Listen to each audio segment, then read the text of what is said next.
Hi everyone. I want to discuss in this video about the possibility of His Imperial Majesty depositing a gold deposit, making a gold deposit at the World Bank of no less than $1 million, and allegedly on behalf of the Pan-African diaspora, or namely descendants of the transatlantic slave trade.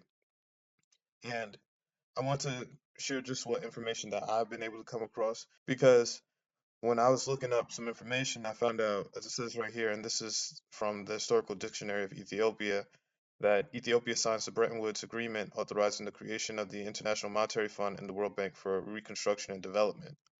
Now, I haven't been able to find much additional information because they often keep His Imperial Majesty's role in major world affairs hidden, and it's also stated that, if you want to find more information about this, you have to go to the Library of Congress in Washington, D.C., and actually go there and look through the records. But I'm not sure, again, because who knows, you might be required to have a certain level of clearance to access certain archives.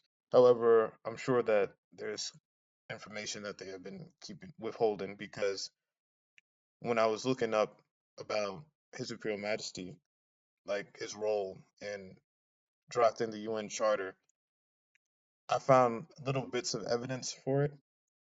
As it says right here, in 1945, he headed the Ethiopian delegation to the United Nations Conference in San Francisco, at which the UN Charter was drawn up.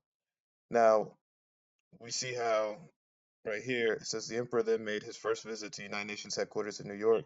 In a statement to the United Nations correspondent, His Majesty said, "Ever since my country's acceptance of the obligations of the United States as a charter member, I've looked forward to the day when I will be able to visit the organization's headquarters. The physical realization in these splendid buildings of the hopes and aspirations of those of us who have ardently supported the principle of collective security and the practical instruments to secure and maintain international justice has surpassed my expectation. I have enjoyed meeting our able Secretary General and members of his staff, but I am not less conscious of the important and conscientious service rendered to the organization by the press corps. You are quite literally the eyes and ears of the United Nations, and it is through you that the world can follow and can judge the realization of their faith in the United Nations. I have always been grateful to the press for their awareness of the importance of the principle of collective security and of my efforts to establish the principle and effective action. I am confident that within the scope of your dedicated task of objectively reporting the achievements of the organization, you will never fail to reflect the patient faith of all peoples that only through discussion, collaboration, agreement, and enforce of the will of mankind can world peace and enforcement of the will of mankind can world peace and stability be achieved." Now, he says above about how I am confident, actually a little bit about that, where it says, "I have always been grateful to the press for their witness of the importance of the principle of collective security and of my efforts to establish that principle in effective action." So we see, I was looking in another book, and this is a press release. I'll get the name for it, but there's there's a remark that's made here regarding His Imperial Majesty, and it says the comment has been made that a charter review exercise is needed because a large number of the present members of the organization did not participate in the drafting of the charter in 1945. It is implied by some that subsequent members of the UN have been required to don some sort of straitjacket made to fit the needs of others and comprised of a material incapable of sufficient stretch and give to fit the needs of a larger and different institution. Such a view seriously underestimates the brilliance of the achievement of the drafters of the charter, as His Imperial Majesty Haile Selassie I put it in his moving and eloquent address to the General Assembly. Its provisions are in themselves a living testimony to the foresight and wisdom of its authors. Now, His Imperial Majesty often emphasized about collective security and, the importance of, how larger institutions have a responsibility to assist smaller institutions. So we see the philosophies that His Imperial Majesty had talked about were placed into the creation of the UN Charter, and then with the statement that he made, in addition to that. So we see, and this is from the book Historical Dictionary of Ethiopia, that His Imperial Majesty meets with President Roosevelt to discuss Ethiopia's role in drafting the UN Charter, and this was in 1944, which was before the meeting took place in the United Nations meeting in San Francisco, which was the first meeting by which the nations were coming together to develop the United Nations. So we see that His Imperial Majesty had a role to play, and it's actually emphasized here. We see, but you got to kind of read in between the lines, they're not going to directly say His Imperial Majesty drafted the charter, but we can see how some of these institutions were like, wait, hold on, can we do a review about it? But as I said, it was passed. So we could see that His Imperial Majesty, and you got to read in between the lines, played a major role in the development of the United Nations Charter and drafting it.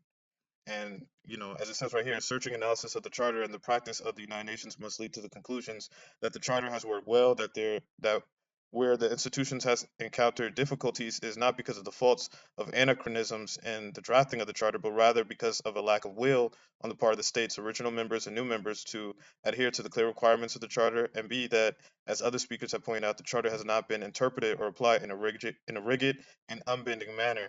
Rather, it has been interpreted and applied as a document of a constitutional character. No draft, redraft, or amendment to the Charter could produce a document so precise and so foresighted as to permit any other form of interpretation and application. So, I mean, think about it. Even with the people in the United Nations who did not have the strength, the strong will to adhere to the charter, despite all the people trying to tear the United Nations apart, has still kept the world from descending into another world war. So that's why it even talks about, when His Imperial Majesty gives this moving and eloquent address, saying its provisions are in themselves a living testimony to the foresight and wisdom of its authors. So we see His Imperial Majesty definitely played a role in drafting the UN, and we also played a role in signing the Bretton Woods Agreement. So he was playing a major role in diplomacy to helping to prevent the world from descending into another world war. And this is talked about in the scriptures. And I'm going to get to the point about the gold deposit. This all connects. But we see how in Psalms 9:8 it says, "And he shall judge the world in righteousness, and he shall minister judgment to the people in uprightness." And Psalm 76:9 says, "When the Most High rose to judgment to save all the meek of the earth, Selah." We see that emphasized and enshrined in the UN Charter, which talks about collective security and helping out smaller institutions. Now, despite, as big as these nations were, saying, hey, how come we not getting a voice in it? Isn't that just amazing to look at Ethiopia, which, some people look down on, as a small African nation, even though it's not that small, but still, the eyes of the world, they kind of always looked in Africa, as, someone in the back seat. But we clearly see His Imperial Majesty in the driver's seat directing the whole United Nations Charter when it came to drafting it. So it's amazing. I mean, this is definitely fulfillment of the scriptures about what the Most High does. And then also in Psalms 47:7 it says, "For the Most High, or for Elohim, is the King of all the earth. Sing ye praises with understanding." Now, to start connecting this also with, as far as gathering the nations, we see in Joel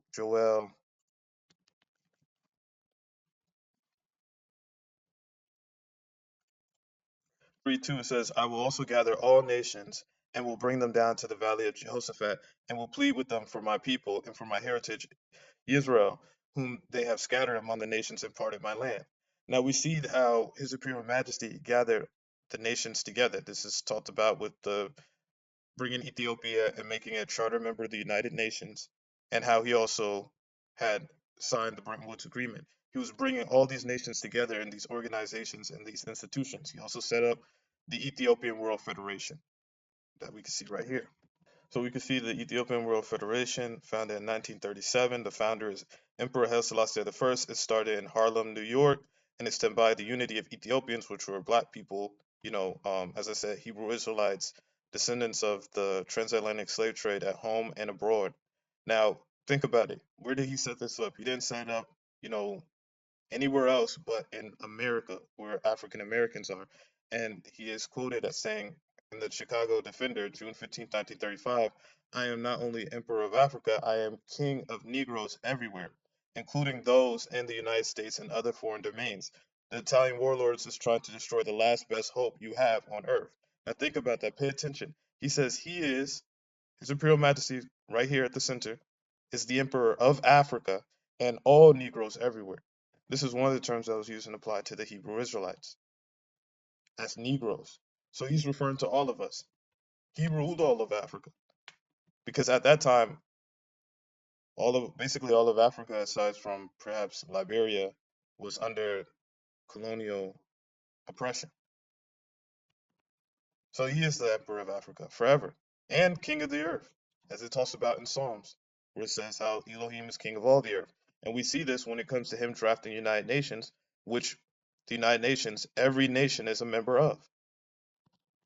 Now, to now start bringing this all home, if we look in Joel, when it talks about how he will, how he will plead for his heritage, Israel, we see that His Imperial Majesty, if we look up, so when we looking at in Joel, when it talks about how, for my heritage, Israel or Israel, whom they have scattered among the nations and parted my land, if we look at Shashamane, it says that now it's also known as within Shashamane is a town that is a Rastafarian community. As it says right here, the Ethiopian World Federation Incorporated, and we just saw how the Ethiopian World Federation was founded by His Imperial Majesty.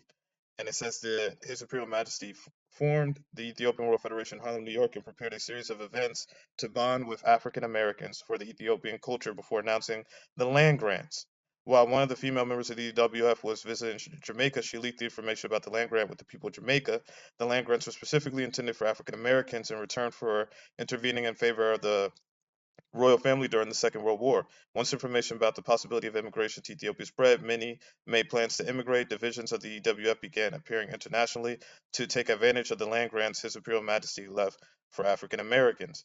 Now, you know, there's a lot of information regarding it. You can get into and, definitely check it all out.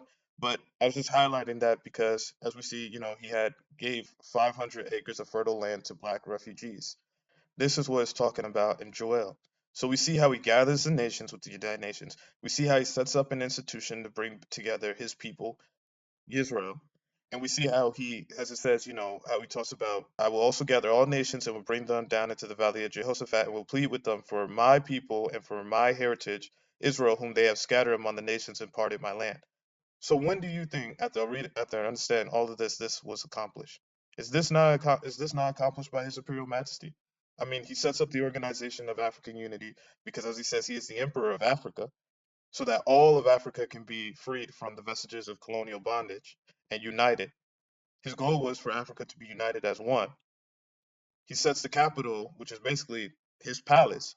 And when I say what I mean by his palace, basically I'm just saying, he's doing that as a sign to show you that he is king of all the earth, king of Africa and king of all the earth. He puts the headquarters in Addis Ababa, Ethiopia. He drafts the United Nations Charter. He sets up the Ethiopian World Federation to bring together black people. And, yes, it says that it was intended because I am African American, but I also know His Imperial Majesty, as he says right here, that he is the king of all Negroes. It wasn't, yes, the intention was primarily I believe he wanted the African Americans to spearhead this effort, but it was also for all of the African diaspora, whether you were Afro Brazilian, Afro Panamanian, Afro British, just all the diaspora that have been scattered to the four corners of the earth, because His Imperial Majesty knew the prophecies. In Isaiah 11:12 it says, "And he shall set up an ensign for the nations, and shall assemble the outcasts of Israel, and gather together the dispersed of Judah from the four corners of the earth." Why? Because as it says in Zechariah 1:21, "Then said I, What come these to do? And he spake, saying, These are the horns which have scattered Judah, so that no man did lift up his head. But these are come to fray them, to cast out the horns of the Gentiles which lifted up their horn over the land of Judah to scatter it." So we see that our people were being oppressed. This is also mentioned as well in Genesis chapter 15:13, where he says, "And he said unto Abraham, Know of a surety that thy seed shall be a stranger in a land that is not theirs, and shall serve them, and they shall afflict them 400 years." And I'm going to get to that 14th verse. But this happened, and this is currently happening, because right now we're still in the land of the oppressor. This isn't a land that we were originally from. The land that we were originally from is Israel, which is located in East Africa, in northern Ethiopia. That's our homeland. But we have been, for a long time, living outside the Holy Land. And the scriptures talks about how we will eventually return. But things need to take place, which have already taken place. Now it's time for us to leave out of the land of the oppressor, because from 1619 to 2019, those were the 400 years. But yet we continue to live in the land of our oppressors. And this isn't just for African Americans. It's also dealing with the lands by which our people have been living in captivity in Brazil, and Jamaica, and all throughout the rest of the world, because as it says in Isaiah, that our people were scattered to the four corners of the earth. It also mentions that in Luke. So this is Yeshua, also known as Jesus Christ or Jesus Christos, speaking. And Luke 21:24 says, "And they shall fall by the edge of the sword, and shall be led away captive into all nations, and Jerusalem shall be trodden down of the Gentiles until the time of the Gentiles be fulfilled." So it's telling you that our people were taken out and they were sent into all nations. So just as we see how Judah is scattered to the four corners of the earth, this whole thing of, Judah is only African Americans is false, because Judah has been scattered into all four corners of the earth. So you can't really tell if you're Judah or if you're an Israelite or what, because our people have been scattered everywhere. But primarily, we know obviously that a lot of the people, that have been scattered into the West and Jamaica and America and Trinidad, Dominican Republic, Brazil, a lot of these people make up Judah. And that's not to say they aren't mixed with other groups of the 12 tribes, but I'm just saying a lot of them are Judah. So now we see that it says that he shall lift up an ensign, that he shall set up an ensign for the nations. What is this ensign? This is the line of Judah. That is the main banner of the Ethiopian empire. It's the line of Judah. When we look at the Ethiopian flag, imperial, because the Ethiopian flag has changed over time. We see that it incorporates the line of Judah. As we see right here, the line of Judah is incorporated very much with the flag of Ethiopia during the dynasty of His Imperial Majesty. After the Derg take over, they switch it and use a pentagram to replace the line of Judah. So who is this ensign of Judah? I mean, who is the ensign that? What's the ensign that he uses? It's the line of Judah flag, and we see this done through when it relates to setting up the Ethiopian World Federation. So again, I want to highlight these things because these are important, because the ensign, obviously our people are still scattered, but the ensign through the institutions have been used to bring our people together. Now, the Ethiopian World Federation, this federation right here that His Imperial Majesty set up, as I discussed in my videos, Imperial Ethiopian World Federation, Church of Haile Selassie I, Rastafari Revival. I also discussed it in Imperial Ethiopian World Federation. Hebrew Israelite Pillar replaces EWF. The Ethiopian World Federation will later be declared defunct and will be renewed under the banner of the Imperial Ethiopian World Federation. I just want to highlight that, to show how His Imperial Majesty placed it in New York, which was very important, to be placed in America for Black people. But as we know, you know, when it comes to the land grant, how it was granted to African Americans, we didn't really jump on it like we needed to jump on it. And the Jamaican community and the West Indian community, as a result, jumped on it. As we saw, the first person that actually jumped at going to the land grant was a West Indian family, James Piper, who wasn't even Rastafarian.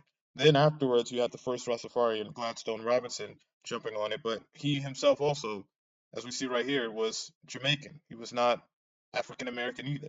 So we didn't jump on it like we needed to jump on it. And as a result, other groups jumped on it, and for a time they were building on it, and then later it started to dwindle, as it talks about here. And to this day, it hasn't developed into what it needed to be developed. And I believe that's because the African Americans, we needed to play a bigger role in spearheading this effort. And not saying that, we needed to take over, but I do think that we needed to play a bigger role in spearheading this effort. And, but that's the past. There's no need for us to dwell on the past. Just to highlight, again, with His Imperial Majesty, his role in bringing the people together and fulfilling what it talks about in Joel. Also to highlight, because again, if you want to know more about the Imperial Ethiopian World Federation, check out the video. I go into detail regarding that. But to jump back to regarding Joel, it talks about in verse 3, it says, "And they have cast lots for my people, and have given a boy for an harlot, and sold a girl for wine that they might drink. Yeah, and what have you to do with me, O Tyre and Sidon, and all the coasts of Palestine? Will you render me a recompense? And if you recompense me swiftly and speedily, will I return your recompense upon your own head? Because you have taken my silver and my gold, and have carried into your temples my goodly pleasant things." The children also of Judah or Yehuda and the children of Jerusalem have ye sold unto the Grecians, that ye might remove them far from their border. Behold, I will raise them out of the place whither ye have sold them, and will return your recompense upon your own heads. And I will sell your sons and your daughters into the hand of the children of Yehuda, and they shall sell them to the Sabaeans, to a people far off, for the Most High have spoken it. Proclaim ye this among the Gentiles, prepare ye war, wake up the mighty men, let all the men of war draw near, let them come up. Beat your plowshares into swords, and your pruning hooks into spears. Let the weak say, I am strong. Assemble yourselves and come, all ye heathen, gather yourselves together round about. Thither cause ye thy mighty ones to come down, O the Most High, or O Yah. Let the heathen be wakened and come up to the valley of Jehoshaphat, for there will I sit to judge all the heathen round about. So we see that there's a final war that's going to take place. This is also mentioned in Revelations.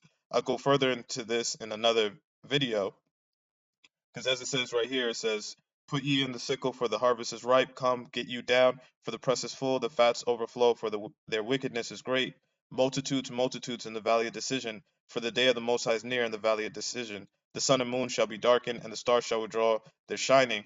The Most High, Yah, also shall roar out of Zion, and utter his voice from Jerusalem, and the heavens and the earth shall shake. But the Most High, Yah, will be the hope of his people, and the strength of the children of Israel. So shall you know that I am the Most High, Yah, our Elohim, dwelling in Zion, my holy mountain. Then shall Jerusalem be holy, and there shall no strangers pass through her any more. So now we see, to go back up to the top, we see how the people are gathered in the valley of Jehoshaphat. This is when we look at the United Nations, how the Most High brought them together in the valley of Jehoshaphat.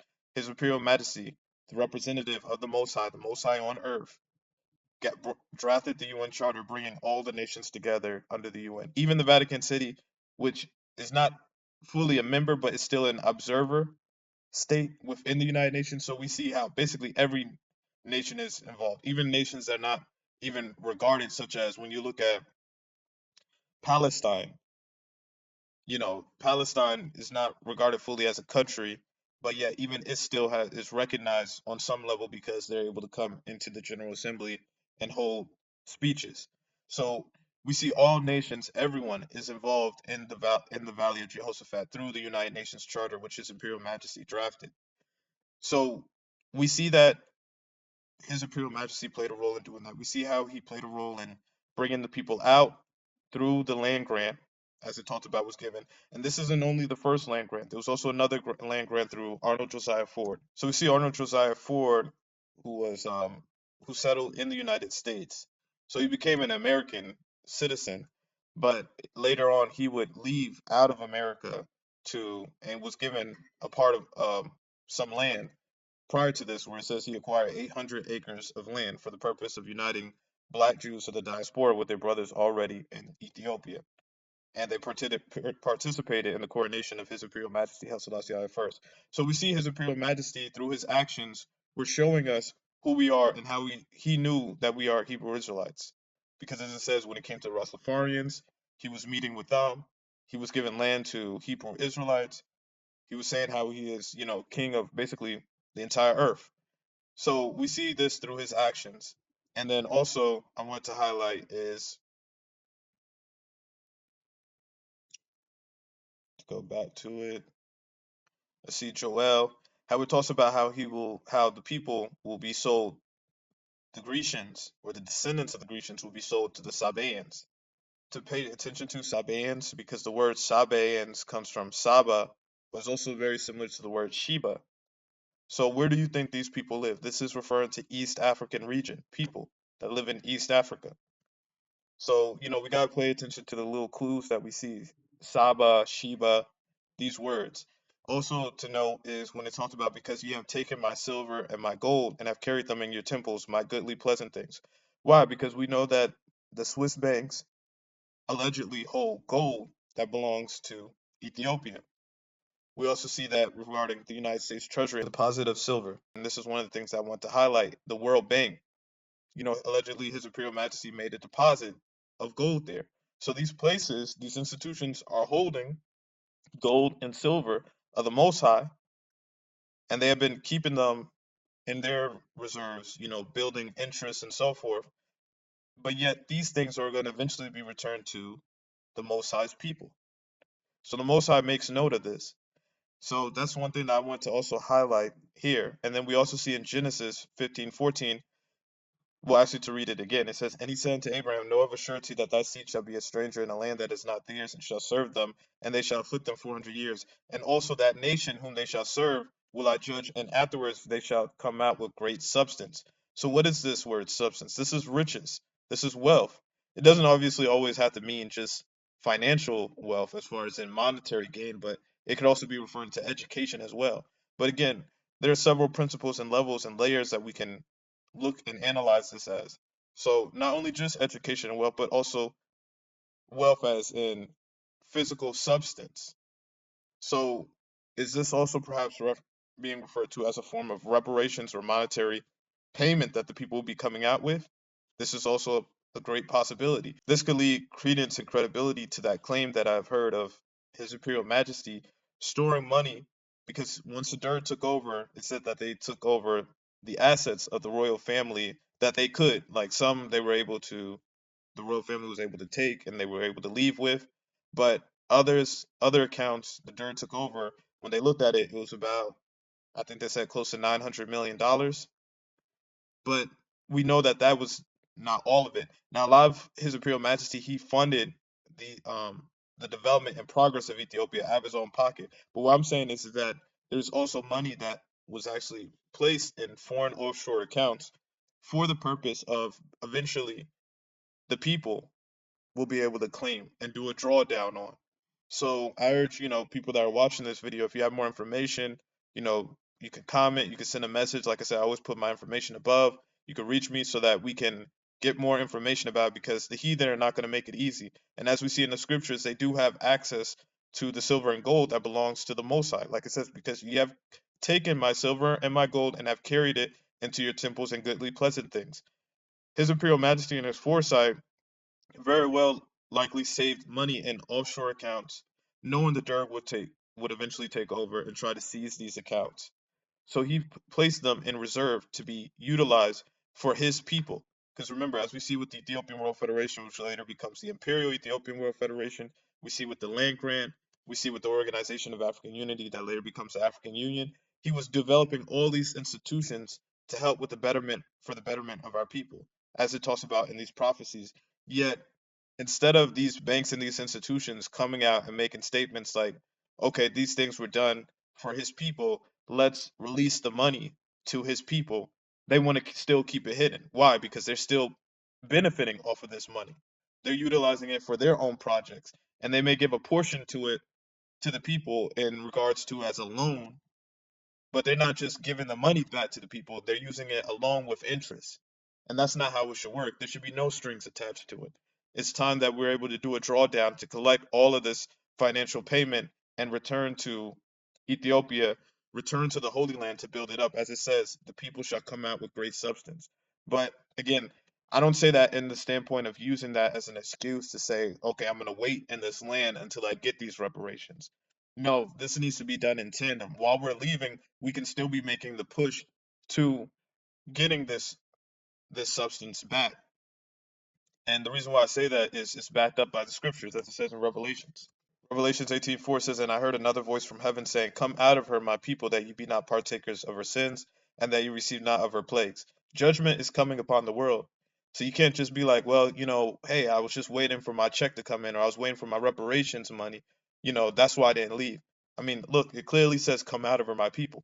So I'm not saying we shouldn't be fighting to reclaim our financial reparations, but I'm saying that while we are leaving, we can still be making a push for that, just like I'm doing with this video. So, like I said, it's there. We see his involvement with the United Nations. We see his involvement, with the creation of the Bretton Woods Agreement that creates the International Monetary Fund and the World Bank for reconstruction and development.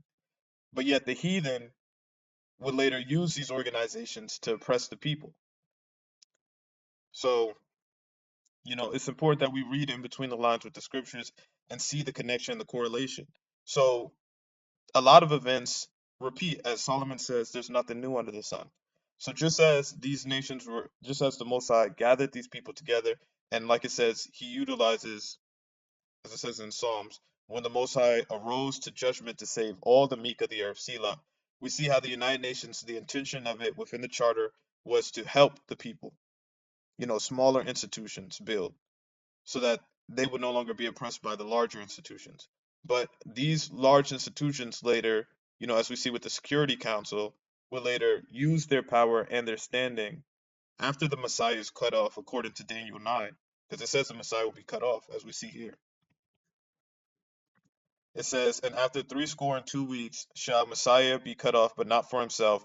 And the people of the prince that shall come shall destroy the city and the sanctuary, and the end thereof shall be with a flood. And unto the end of the war, desolations are determined. And he shall confirm the covenant with many for 1 week.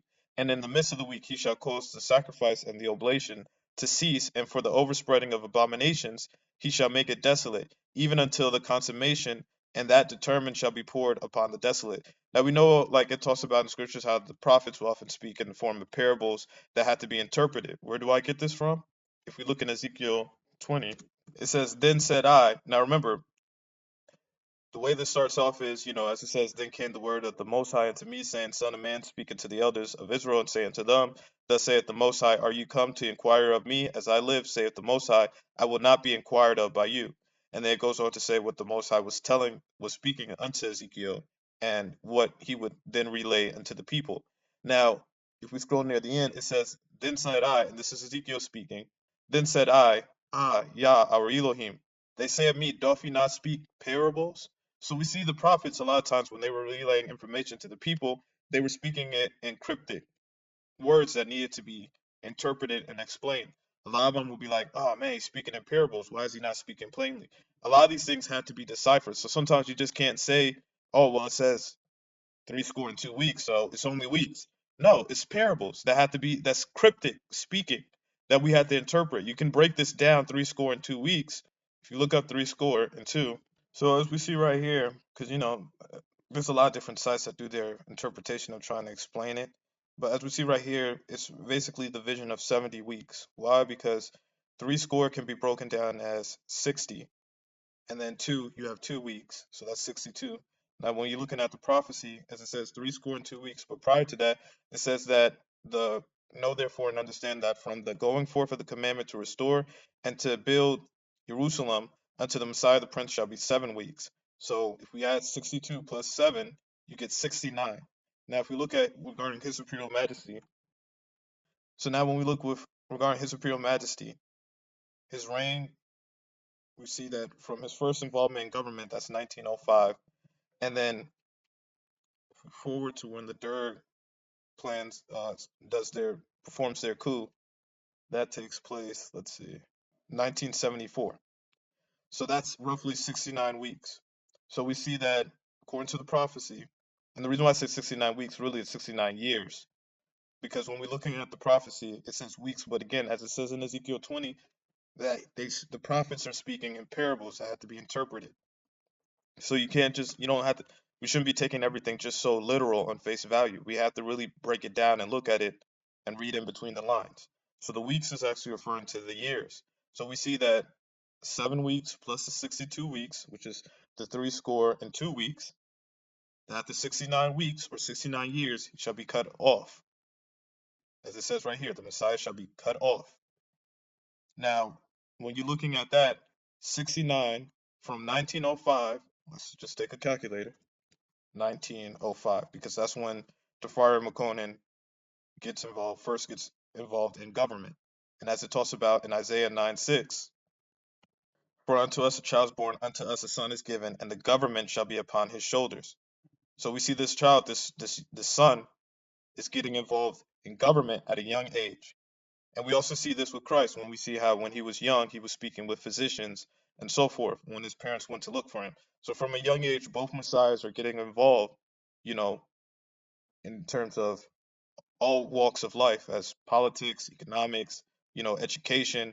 They are far ahead of their years because they are enlightened, they are prophetic, they are the anointed ones, the Messiah. We see that he gets involved, let's see, 1905. So that's what I'm going to add. The 69 weeks, years to 1905. Actually, my fault. 1905 plus 69. We get 1974. 1974 is when the coup happens.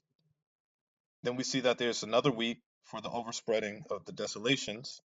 There's 1 week after the 69 weeks, which will make 70 weeks. As we see right here, the reign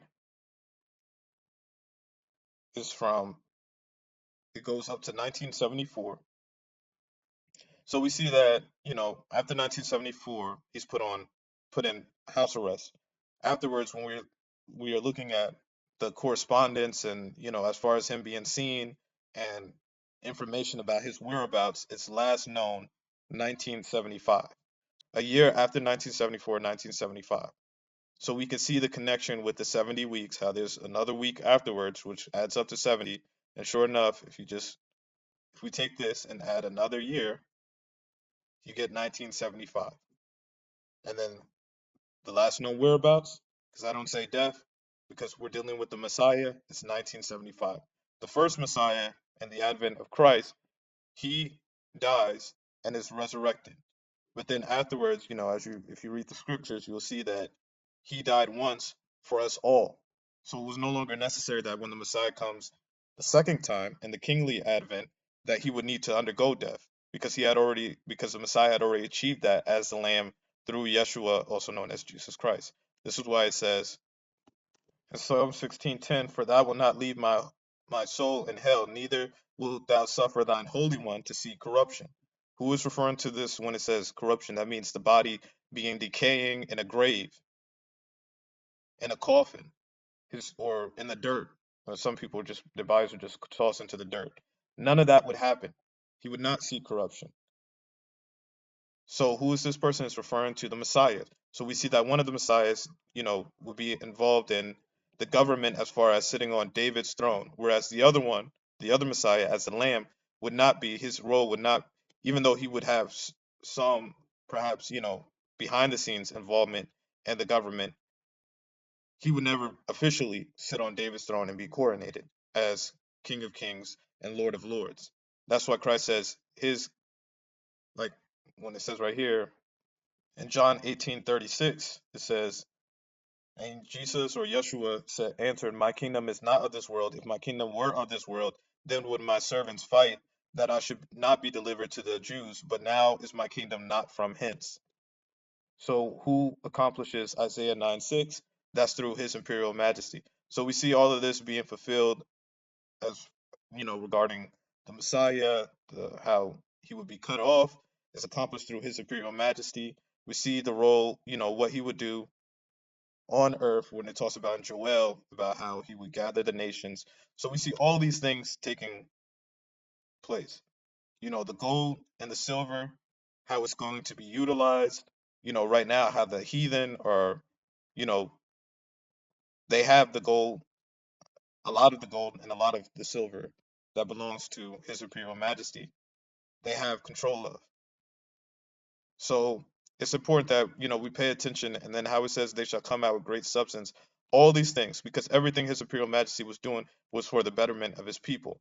And not just the people living in Ethiopia, but even the people that have been scattered abroad, namely the people like the African Americans, Jamaicans, Afro Brazilians, all of the scattered remnant of Israel that have been scattered to the four corners of the earth. All the things that He was doing for us. Now it's important that we start coming together, as I always talk about in my video, and heeding the call, as it talks about, come out of her in Revelations. Where was that? Revelations 4, verse 18:4, where it says, "Come out of her, my people." This is now the time period that we're living in. But again, I want to get everything more organized because I know I'm flipping through verses.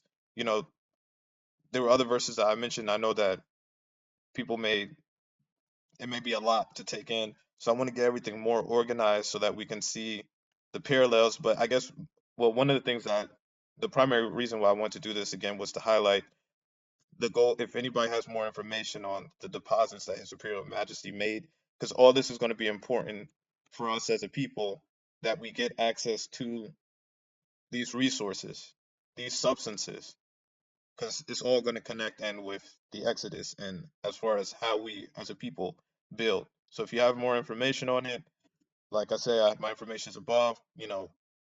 I want to work together with like-minded people. Even if you don't have information from it, but you want to know more regarding this, feel free to contact me. One other connection I want to make was with the Valley of Jehoshaphat. As we know, is a reference for the United Nations, because as it says, it's where all the nations gather together. And we see here it says, "Let the heathen be wakened and come up to the valley of Jehoshaphat, for there will I sit to judge all the heathen round about." Why? Because we know that, as it talks about in Revelations, that Satan, when he is loosed out of his prison, as it says right here in Revelations 20, verse 7, "And when the 1,000 years are expired, Satan shall be loosed out of his prison and shall go out to deceive the nations which are on the four quarters of the earth, Gog and Magog, to gather them together to battle, the number of whom is as the sand of the sea. And they went up on the breadth of the earth and compassed the camp of the saints about, and the beloved city, and fire came down from the Most High out of heaven and devoured them. And the devil that deceived them was cast into a lake of fire and brimstone, where the beast and the false prophet are, and shall be tormented day and night forever and ever." So we see the correlation with Joel, how it says that the nations are gathered together, but this time they will be gathered together. Why? Because there's a judgment coming. That's why it says, "I will therefore there will I sit to judge all the heathen round about." So the Most High, as it says right here, and let's see where that scripture's at. Psalms 87:5. It says,